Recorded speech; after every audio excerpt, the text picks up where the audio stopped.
Hello, I'm Shirley and welcome to my channel.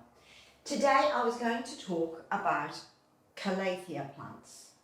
Now our prayer plants have all kinds of problems. They're rather delicate plants and I have done a video about this in the past, but this is an update and I'm showing far more plants than usual. We're going to talk about humidity, which is the biggest single most important thing to do with your calathea plants.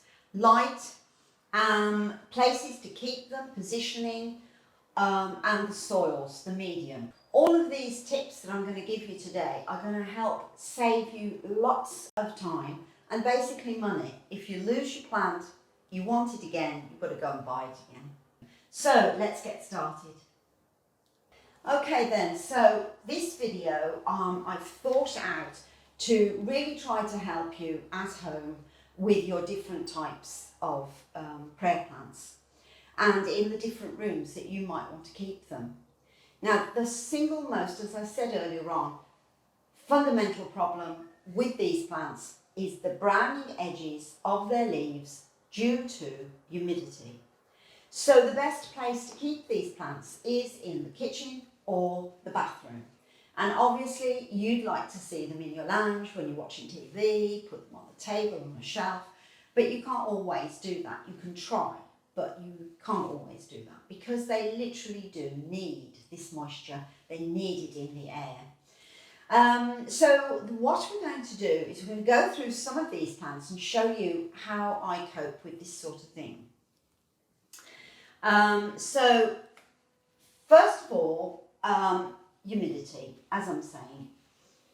The best thing you can do with your calatheas is have a tray, and you've heard this before, a saucer of water underneath the plant. Do not keep on giving it water because all you're going to do is rot the roots lower down in the pot. So you don't want to keep giving it water, and you don't actually want to keep spraying it unless you use water that is conditioned. And that is a very important thing. I found one of the better things to do is that literally. You can buy it for fish in fish tanks, or you can just buy water conditioner. And I can put it in the notes what I use. And you can get it from Amazon or a pet shop or somewhere like that. And you just put a little bit in the water and within minutes it's ready and you can go around and water your plants. You can also add your fertilizer to that and don't worry about it. Now this conditioning just helps to stop all this chlorine. It stops all this drying from the edges of your leaves, but it doesn't stop it completely. They need the moisture in the air. So you don't want to, well, some people buy humidifiers, but I find that humidifiers can have a problem. It can cause damp around the wall that you're training your humidifier on. For me, all I do is a saucer of water and I keep them in the kitchen or the bathroom. And by a saucer of water, it's going all around the bottom of the plant pot, so therefore it is lifting up around it. Now take my Warsuesii, for example. She is a beautiful jungle plant. I mean, she's just so lovely. I bought her, I loved every minute, and she was in my videos, and then it started, same old thing, browning around the edges, and to the point where the leaves were just kind of eaten away by the brown. So what I did one fine day, it dawned on me, I put her on a saucer of water. Hey presto, it doesn't happen anymore. And if it does, it's a tiny little bit that you can live with. You can just trim off with your scissors. So for goodness sake, do this simple trick because it is a game changer. It works completely. I just want to add that for example, with my Warsuesii, because I had so many problems with it, I had to cut some of the leaves off. Now, if you cut the leaves off because you've got a problem plant and it looks unsightly, don't be afraid, especially in the spring and summer months. The plant is growing so long as it's got 1 or 2 leaves, even if half of that leaf is brown, that bit that is green will photosynthesize and it will keep it going. And you cut off the really bad ones, bad leaves, and then up will shoot new leaves very fast. And then if you follow my instructions, you should have a really happy Horse-Hesii. So with your conditioned water that you give it and you spray on the leaves, because if you spray tap water, you're spraying everything that's in the tap water on the leaves, and these are very delicate plants.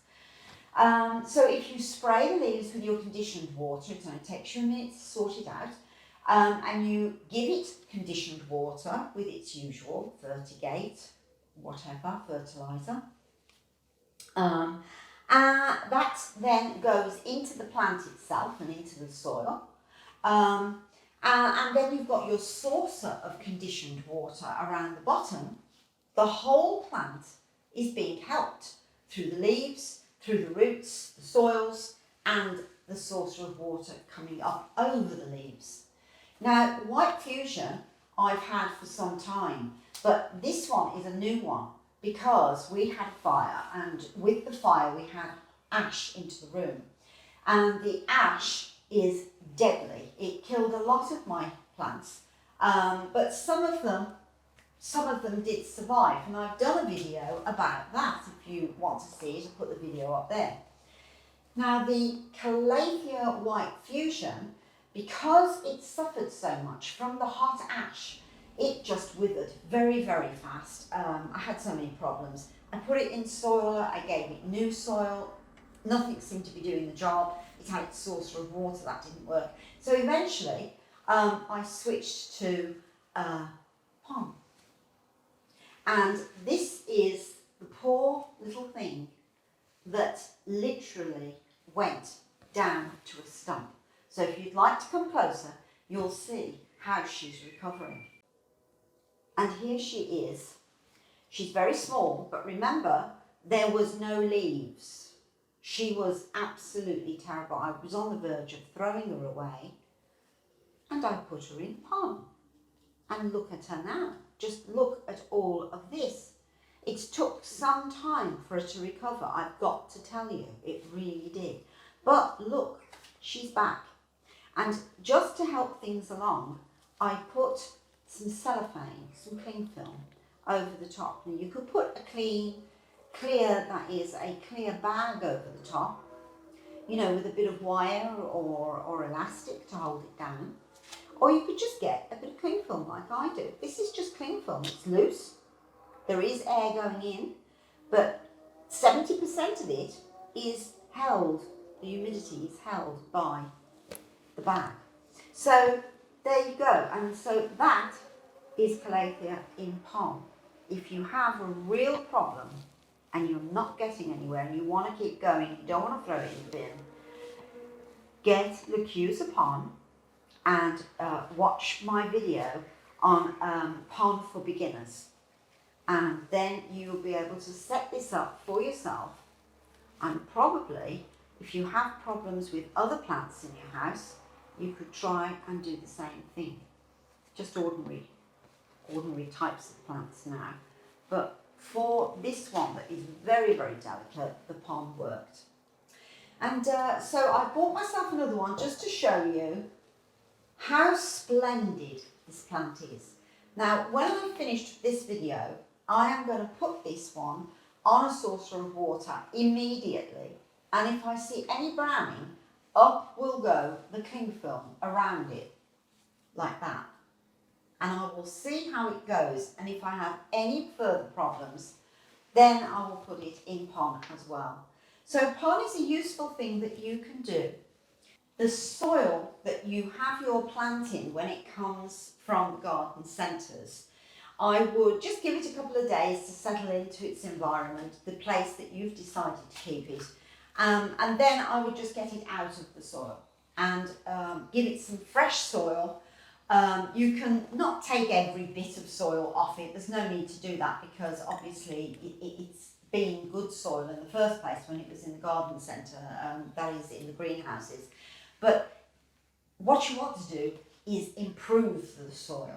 It's very important for the roots, and if you want to see my video about the roots and the kind of soil to put together, then try and have a look at my Calthea 101 secret video, because that shows you about the soil and how you can do that. Now this plant here, I'll just show you if you want to come a bit closer. One of my first calatheas. And she is in soil, but she was a big plant and I lost her. All of her leaves went. If I can find the picture, I'm going to put it up here by the side and show you. She went down to nothing, and I was so mortified. So I worked with her, I changed her soil, and just look at her now. It's taken a while. I mean, these things don't happen overnight, but we're in the growing season now, and just look at these rich leaves, no brown, because of the cling film. Cling film is a great thing. When your plant is having a problem, do what you can with it and then put some cling film over it or a bag. It really does work. And just look at this, how beautiful. Because what you're doing is, with your cling film, you're setting up a kind of like little greenhouse, you know, and you're keeping in that humidity. And because I put the soil together the way that I'm telling you in my other video, 101, Calathea 101 Secrets, that helped her roots immensely. And since then, her roots have grown. We didn't see much in the way of leaves for a while, but I knew she was still alive. I could see little bits of green and what have you, shoots, and then eventually she started to come up. And it did take time, but you can see with a bit of perseverance and a bit of care, with a bit of extra water, a bit of cling film if necessary, because she's on the verge now where I can literally take this off. I might as well do that. And just look at her now. Fabulous, basically. Fabulous. Just like the Horsfasii with the saucer of water. I also changed his soil to the way that I do it in Calathea Secrets 101. The Mackiana, I had a problem with her. She also, you see, there's a problem all the time with these because they are delicate. So long as you know how to fix it and to change the soil fairly soon after you have them, you'll find you'll have less problems. But also the position where you put them in the house is very, very important. They must not be too close to a window. That sun will just damage those leaves. The heat in the air from the sun as well will also cause the same kind of damage, where your saucer will really help your plant. This is my Tenanthe. These are a little tougher. I haven't had to put a saucer under her. I changed her soil, wow, I don't know how long ago, maybe a year. She's a slow growing plant. She is the Tenanthe marble, I think, mosaic, sorry. And she's growing really nicely now, really good. This one is the rattlesnake. I love the rattlesnake. I think they're great. They're absolutely great. They're very jungly. I mean, just look at the patterns and all this wonderful, beautiful rhubarb red on the back. Now, she lives in my lounge. She has no saucer. And I've only just recently, about 6 months ago, I think, changed her soil. So, you know, these and the Stramanthe, also lives in my living room. These two, you can put in your living room. You can also put your Tenanthe in your living room. But most of these plants, they should be in the kitchen or the bathroom. Isn't she just gorgeous? And she's doing fine. She's in the living room, not quite up against a window, as I say. Let them have light though, for goodness sake, otherwise they won't grow. So Sansi lights are very useful. We have a few. They will give the plant lots of light without burning it or drying it up. But obviously you don't want it to be too close, you know, give a little bit of distance. But they're very good. They tend to spread quite a way, so you can put quite a few plants on your table with a Sansi light. And that way, if it's a different type of plant to a Calathea or one of these types, where they're a bit tougher, then you can keep them in your lounge with a Sansi light away from a window, because the light will do its job for you. So I will put Sansi lights in the description down below so that you can look that up if you want to have one. But not too close. So you've got some Calatheas that are quite tough, you've got others that are extremely delicate, and you can be just, you know, like this one for example. This is Beauty Star. Now I had Beauty Star, she had a few more leaves. I was very busy, things went on, as it does in life constantly. There's always something coming up causing you problems and you forget your plants. But she went too brown, one or two leaves went too brown on the edges. I had to let them go. But she's recovered in no time. So she's sort of like in between this sort and that sort. So if you find that your plant, you'll learn how they are and how they have to be, how you have to adjust to these plants, and what they like. She's also about 3 foot away from a window, 4 foot away from a window. She's not in full sun, but she's got the light. We also have a Sansi light in our kitchen, which I tend to use quite a bit with the plants, so that helps her. But just the window light is fine. And she's a lovely, lovely plant. Now this one is Pinstripe. She is beautiful. Look how big and lush and luscious she is. Without a saucer, I'm telling you, even in the kitchen, she will go brown, because that's what they all do. Round the edges, and then it withers into the centres, and then you cut the leaf off or the leaf drops on. So just keep it in mind, your Calatheas must have extra love. They have to have the spray, and best still is the conditioned water. They have to have the saucer around the bottom, and then you decide on whether or not you're going to change the soil or whether you're going to put them in pon at some stage. So as I said, you can use pon. You can also use self-watering pots. That's basically a pot that has a little wick coming down from the bottom, and it has a saucer which you put your water in, and it will wick up that water into the soil, and water the plant that way. That's another way you can do it, and that's very useful if you're going on holiday. At this time of the year, we all want to go on holiday, so that is a good idea. You can do that.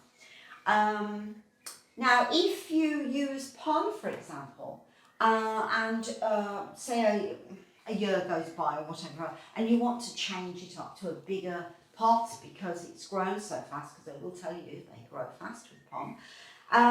When you're looking at the roots, if any of the roots are black and you cut them off and you're worried that your plant has had any kind of rot, now I haven't experienced this myself, but some people do say this.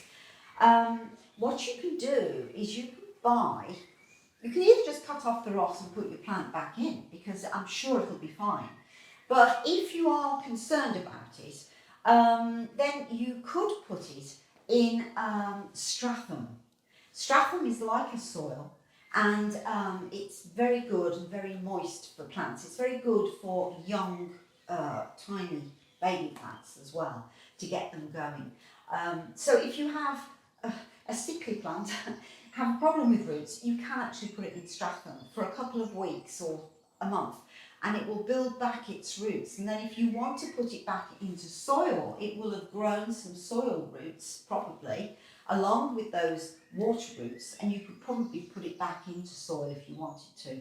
But on the whole, I think once you start with pon, you do tend to carry on with it, because it does save you so much time.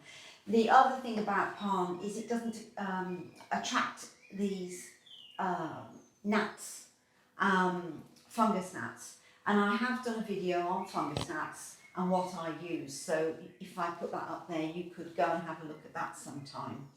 And with the treatment that I use, they have now brought a new treatment of that type. I'll put it down in the notes below. And the new one not only deals with fungus gnats, it deals with aphids, mealybugs and all kinds of things. So, you know, you can use that on any of your plants in your house and it will help keep them clear of all those nasty little bugs that just love to fly in through the windows and the doors when you're going in and out, or if you brought a new plant into the house. So just to sum up, you can use palm, you can use self-watering pots, or you can use the soil, which I show you in my other video, Calathea 101 Secrets. You can use conditioner for your water, which is a really, really must. It's a big must for your Calatheas. It doesn't cost that much and it lasts you forever.